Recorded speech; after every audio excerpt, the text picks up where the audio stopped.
Thank you all for joining me again for another episode of Raving Coaches. Last week, we had an amazing episode with Jesse as we went through the three problem system to be able to identify her better what I do statement.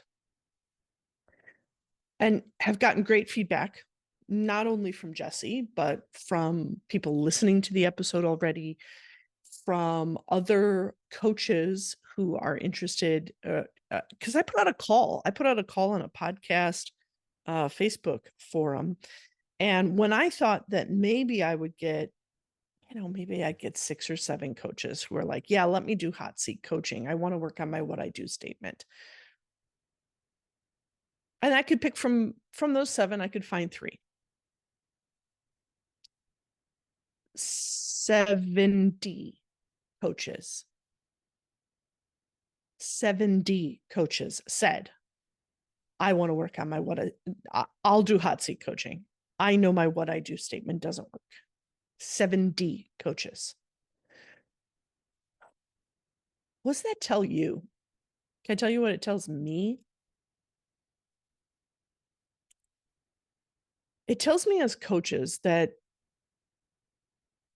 we're struggling a lot more than what we like to talk about. There's always talk in the industry about how saturated the market is. I call BS on that. I don't think it's saturation in the market. I think there's a whole lot of people out there that would buy life coaching, a whole lot of people out there that would buy life coaching, financial coaching, wellness coaching. I think there's a lot of people, but they don't know that you can fix their problem yet. See, because you're out there and we're out there talking about, I'm an endotype formula coach. I'm an NLP coach. I help empower confident women. I help women who are overwhelmed and stressed to set good boundaries. Buzzword, buzzword, buzzword, buzzword. We're not actually describing the problem of the people that we uniquely serve. In fact, most coaches that I talk to don't know their unique business superpowers. They don't know what they do because it's a superpower. You just do it, right? When Superman first lasered something with his eye beams, he didn't know how he did that. He just did it. It was a superpower. It just happens. You have innate superpowers as a coach that you don't even know what they are. And so there you are, listening to this in your car, or on a walk, while you're cleaning your house right now, by yourself. And maybe if you're fortunate, you found some groups that are more connection oriented than networking oriented, right? It's not like you just out there trying to sell. It's you networking, building from friendships, relationships. That's best case scenario. But you know what happens when you go to write your marketing? You're still sitting alone in front of your screen. Why do you think we're so geeked out about AI right now? Oh, I asked ChatGPT to write some marketing for me. Oh my God. It feels like we finally have a friend. The friend is ChatGPT. Oh, no. No. Or here's an even worse plan. You buy the courses. You buy the course, or you hire the business consultant who's like, I have the solution. I know exactly what you need to do because it worked for me.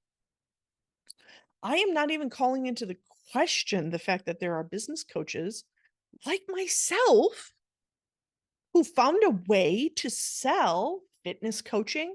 I found a way to sell life coaching. I found my way of selling, which is great. I don't presume, though, that my way of selling is actually going to help you.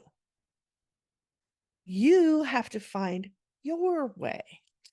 But as coaches, we're falling victim to it all the time. Do you know how I know we're falling victim to it?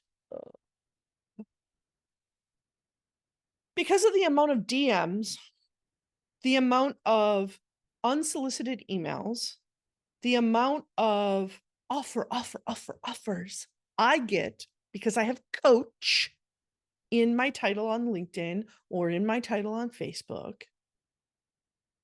There are hundreds of people, thousands of people out there right now marketing their best solution to you. So in this desperation to not do it alone, to not sit here alone in front of a computer screen with no clients on our books, we say, yes, marketing company. Yes, VA. Yes, let me take that speaker course. And we hop on some kind of marketing wave, be it book writing or podcasting or speaking. I am not talking down any of those things. I have done all of those things at different points in my life, in different points in my career, but I only did them when they made sense, when there was a business plan associated with them, when I knew how I was going to get my money out of them. Friend, you do not need to spend a whole bunch more money on a whole bunch more training, course, certification, coaching, blah, blah, blah, until you have clients, until you are making that money. How do we make the money? Networking, meeting people, talking to people, and having an excellent answer to what do you do? Now, if you didn't listen to Jesse's episode, that's okay. Today, we are going to listen to 2 more amazing coaches find their answer to what do you do? Different industries, different endotypes, completely different. But this 3-problem system is really, really helpful because you can see it's personalized. I don't have answers. I have questions. And I know when I'm hearing buzzwordy stuff or when I'm hearing, oh, that's interesting stuff. See, I act as a sounding board for these coaches. And I want to invite you to use me as a sounding board for your what I do statement. So as I mentioned in last week's podcast, I'm running a 5-day challenge. A 5-day challenge for coaches where you come in and I have created step-by-step systemized. Here's the questions that you need to know, and here's why you need to know these questions about your marketing. Before you do your marketing, you need to know the 3 problems your clients have. And we go through that and we brainstorm on it and we mastermind on it, not just with me.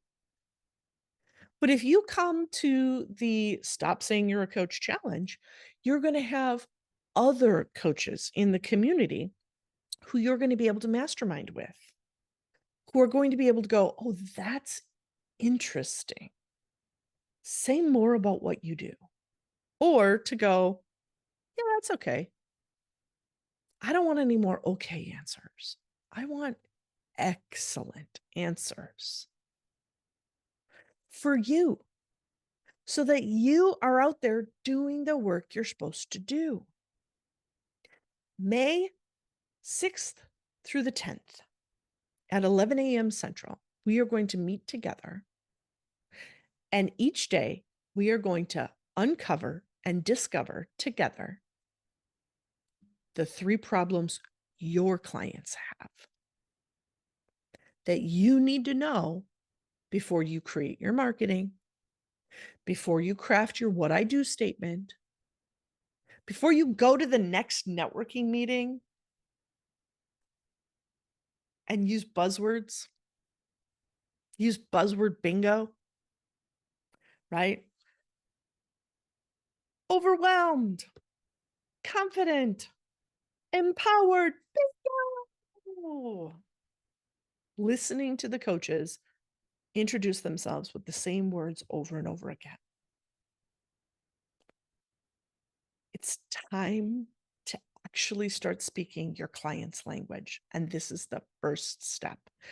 By taking this step and having a great answer to what I do and understanding what you uniquely do, you're going to start adding some clients into your calendar, creating some revenue into your business. And then you can take another step. Then you can do another thing to bring your business on track. I look forward to seeing you at the Stop Saying You're a Coach Challenge. In the show notes, you're going to find the link. If you're just listening to this, know that the how you get to the challenge is come find me on social media, or www.endotype.com/challenge. That's going to take you right to our login page where you can get all the information that you need and get registered for either a general admission or a VIP ticket. I hope you value yourself enough and you value your clients enough to participate in this challenge. It was created just for you, but to give you a taste of what's to come. Let's give a listen to our next two coaches and how their answers to what I do change as we go. Let's start with me telling you just a little bit about our two guests that you're going to hear today. The first is going to be Jen Klein-Clark. Here's what you need to know. She is a visionary endotype, and she is a strategist, a business strategist with some amazing skills. That's all I'm going to say because I'm going to let her introduce herself. Our second amazing coach is Melissa, and she is a manifester endotype with many different certifications, a mindset coach, Reiki, NLP, a trauma healing practitioner. Again, I'm going to let her introduce herself. From those two things, as coaches, we go, whoa, these people sound interesting. Whoa, tell me more. But see, in a networking group or to their ideal clients, NLP, okay. QRSTUV, they don't know what it means. They don't know why they care. Reiki, oh, is that like a massage thing? That's what people think. They don't know. Strategist, oh, do you like help with social media then? They don't know what it means. So let's listen to each of them as they give their answer to what they do at the beginning. And then you'll hear parts of the work that they do, finding their problems, right? From each of them. And then at the end of this, you're going to be able to hear their what I do and what I really do statement at the end. Hey, Jen, what do you do? All right. So Laura, I'm super excited about all this. So I'm Jen Klein-Clark. I'm a business coach. My goal is to help my clients, typically women entrepreneurs, to become the sought out solution in their industry. I feel like my clients, my audience are people who love what they do. They're awesome at that transformation that they provide for their clients. And yet they are still struggling. They're still trying to figure out how to have that steady flow that's more than enough. They're typically doing okay in getting to the enough, even if that's a bit of a hustle. But beyond that is where they're just like, Jen, I've tried it all. I've done all the things. It's just not in the cards for me. Or I'm so close, I can taste it, but I don't know what to do wrong. What I am doing wrong, Now, let's hear Melissa and what she does.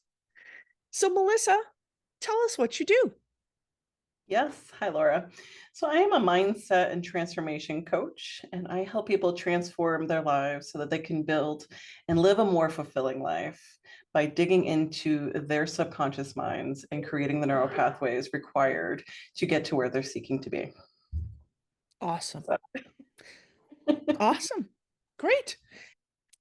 And here's Melissa describing one of the problems.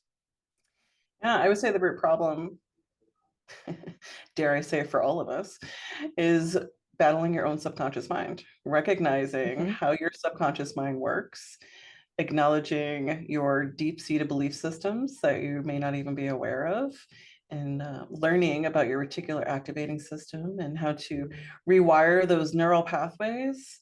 That is the root of all things, in my opinion. That's Yeah. where the magic happens. And sometimes you need to go through some other things before you can even acknowledge that. And I'm here for that too. But that would be the root issue. We're battling And so ourselves. with these three, I think you started to talk about it a little bit before, but think of these three clients and in their subconscious mind, in their belief systems, their programming of that RAS right now. Is there a commonality there with the program that's running? Mhm. So, um,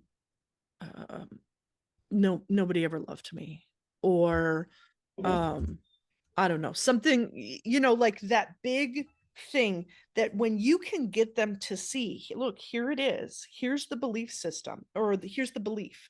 Here's the subconscious programming.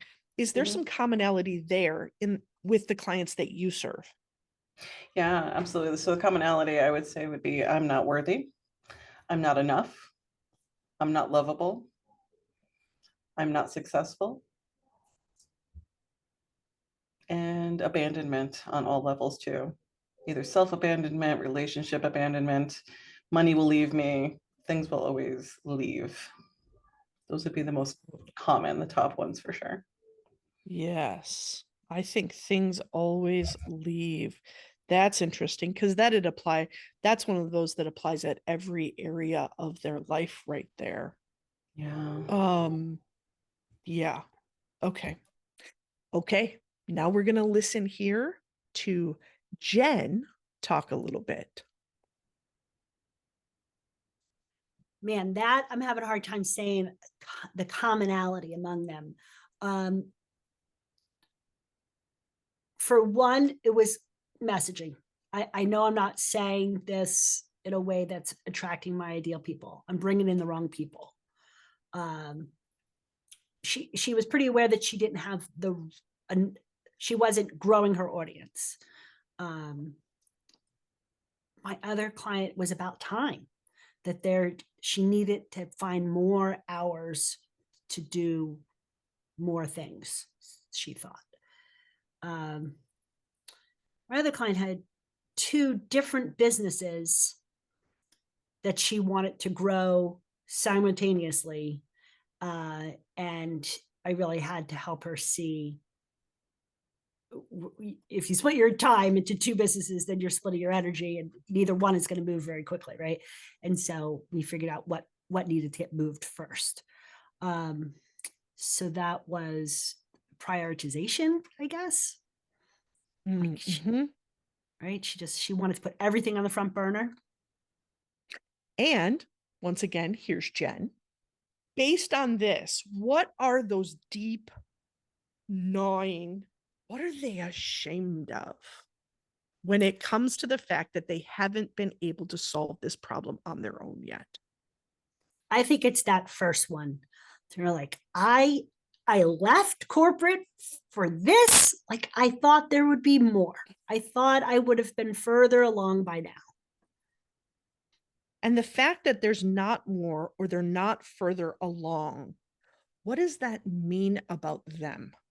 Oh, Or like, right, not really. You and I know not really, but right, what but are where they they are. making that mean about Yeah. themselves? There is this judgment of I'm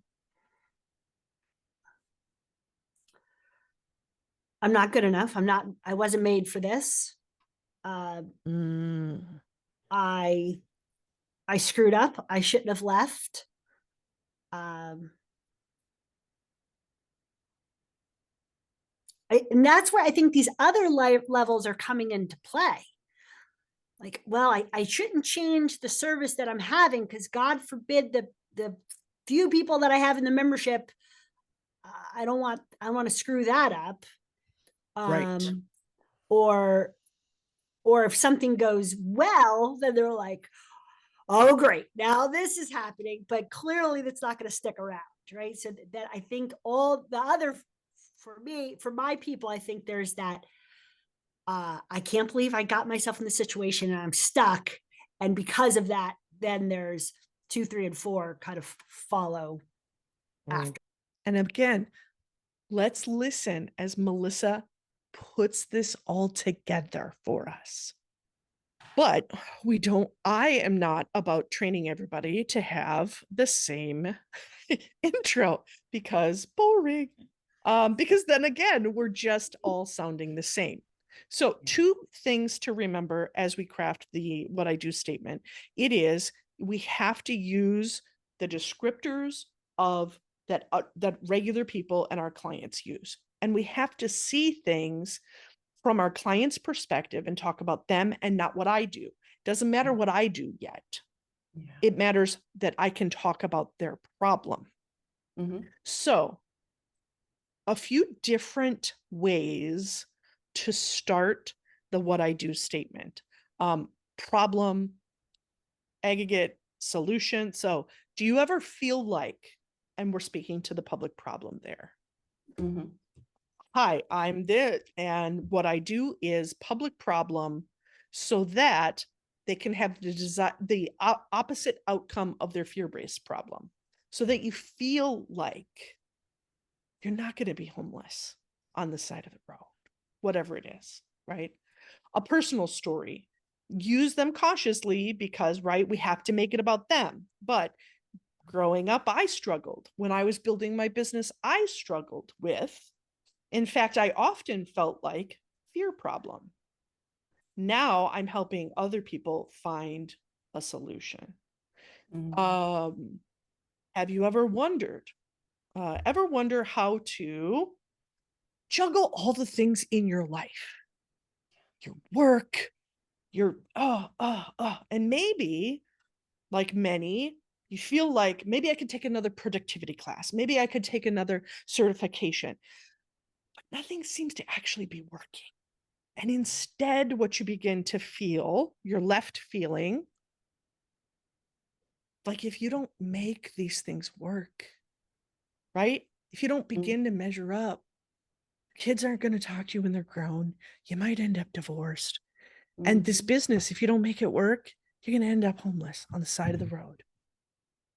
So, impact statement, imagine positive outcome, which is the opposite of both the fear and the public. Provocative statement, are you sick of feeling like if you don't make your business work, you're going to end up on the side of the highway, right? People are like, damn, you went there right now, like that provocative.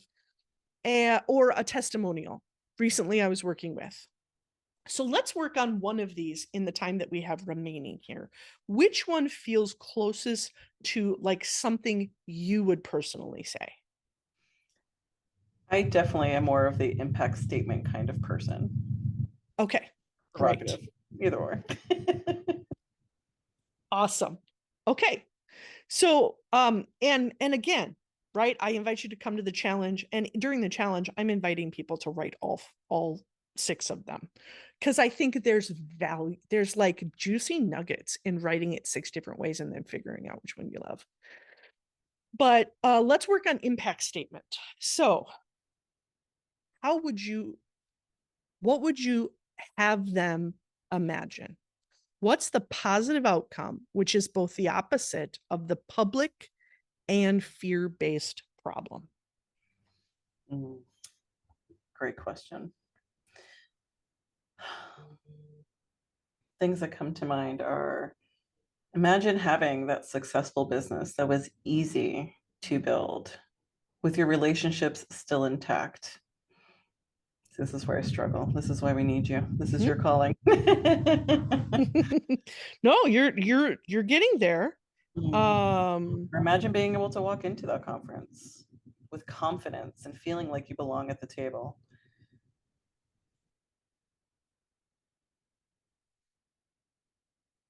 And then what we're not hitting on here just yet is really owning or defining that fear. Because here's right, we with lots and lots of sales training, we learned that people buy because of emotion. So imagine building a successful business and still having your relationships intact. In fact, they're not only intact, Thriving. but and it's like describing them even more. Your kids like you, your spouse, and you communicate well.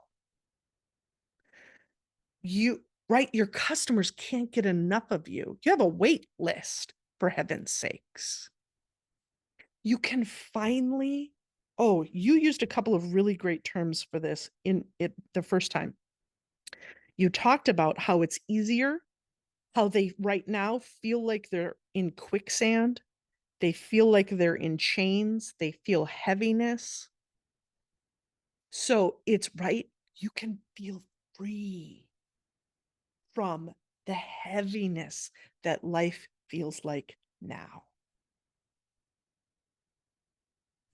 Is Yeah, that close? even while you're talking, I'm even thinking, imagine having a successful business, thriving relationships, and still being able to sleep well at night, right? You're talking about those thoughts that keep us on, but now I'm going in different Yeah. rabbit trails, I feel like. But yeah, without that heaviness, without walking through quicksand in a way that feels free and light. And yes, this is my, I wouldn't say my issue with sales. It's not an issue per se. I'm always the optimist. So digging into the negative, not, and I don't think anything's negative or positive, into that fear and pain is not my natural inclination. And I'm sure other coaches Right. have But that same problem, right? sometimes But it's it's reality. loving. But it's reality. That's exactly It what it is is. reality and it is loving and it is powerful to be able to say, I see you, friend. Right? Like I imagine as a manifester in your real life world, as you're in your friendships with people, right? They walk into a room and you're like, ooh, she ain't right today. And or somebody goes, oh, I kind of think I think I might be getting a divorce. And you're like, oh, sweet, come here, come, let's talk. And whether you are a hugger or not, you envelop them in this moment with you. I want you to take that gift and imagine yourself doing that in this introduction.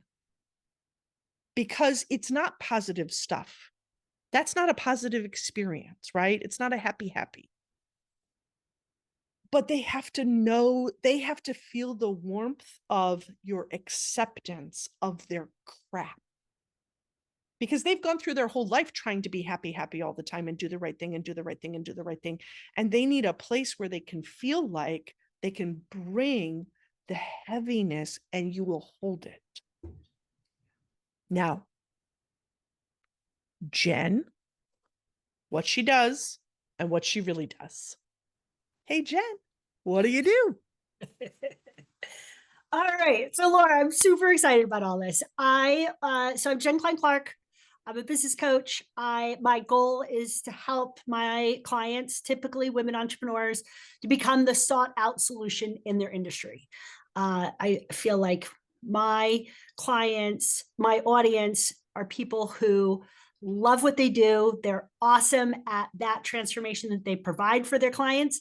And yet they are still struggling. They're still trying to figure out how to have that steady flow that's more than enough. They're typically doing okay in getting to the enough, even if that's a bit of a hustle.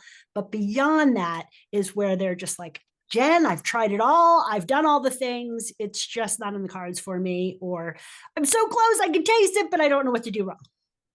What I am doing wrong, you know? Jen, what do you do?